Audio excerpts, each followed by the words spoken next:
Aïd es-Séguir de l'indépendance a coïncidé avec la première manifestation de l'armée royale. Sur le front des troupes, le souverain a remis au prince Moulay Hassan, chef d'état-major de l'armée, le drapeau auquel les troupes ont prêté serment.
Ici Rabat, RTF.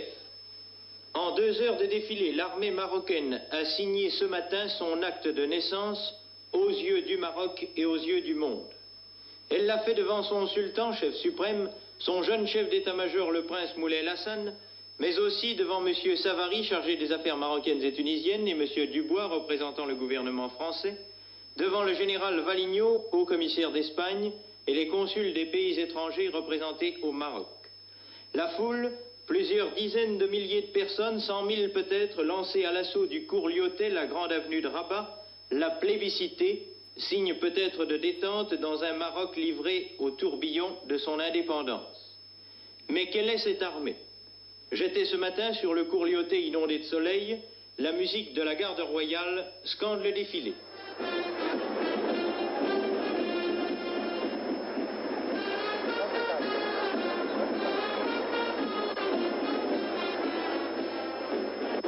Tenue de combat kaki, col ouvert, manches relevées, les forces armées royales marocaines passent devant la tribune tendue de rouge et de vert où se tient le sultan, les personnalités du gouvernement marocain, du haut-commissariat français et du haut-commissariat espagnol. Leur panache, leur tradition née d'hier, c'est un béret vert à ruban rouge. Seuls 2 bataillons d'infanterie des Méallas ralifiennes venus de l'ancienne zone espagnole ont gardé leur ancienne tenue. Tout le reste s'est fondu dans un baptême marocain. Près des officiers marocains qui présentent leur bataillon, quelques officiers français, conseillers ou instructeurs de la nouvelle armée. Ils portent eux aussi le béret vert et l'écusson à couronne d'or des forces royales. Quant à la lignée de ces hommes nouveaux, il suffit de détailler les décorations qui ornent plus d'une poitrine pour en connaître la valeur. Croix de guerre, médaille militaire. Beaucoup aussi ont conservé le collier de barbe sur leur figure au profil berbère.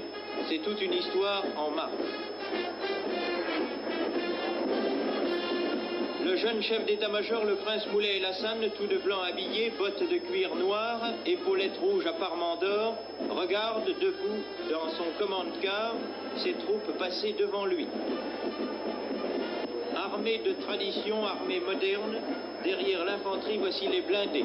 Chars moyens AMX de 13 tonnes équipés de canons de 75, EBR, autocanons de fabrication française également, unités du génie, ambulances sur lesquelles on a peint en hâte le croissant rouge, au ciel, 6 Viper-Cup, l'escadrille d'observation aérienne d'artillerie. Là encore, tout un personnel français au béret vert contribue à la réussite technique de ce défilé.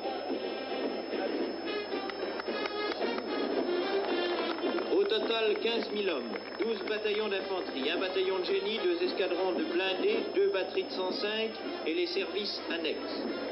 La musique de la garde royale fait figure d'autrefois, si je puis dire, avec sa tenue rouge, ses pantalons bouffants, son chèche blanc. Elle est un lien et aujourd'hui un rite.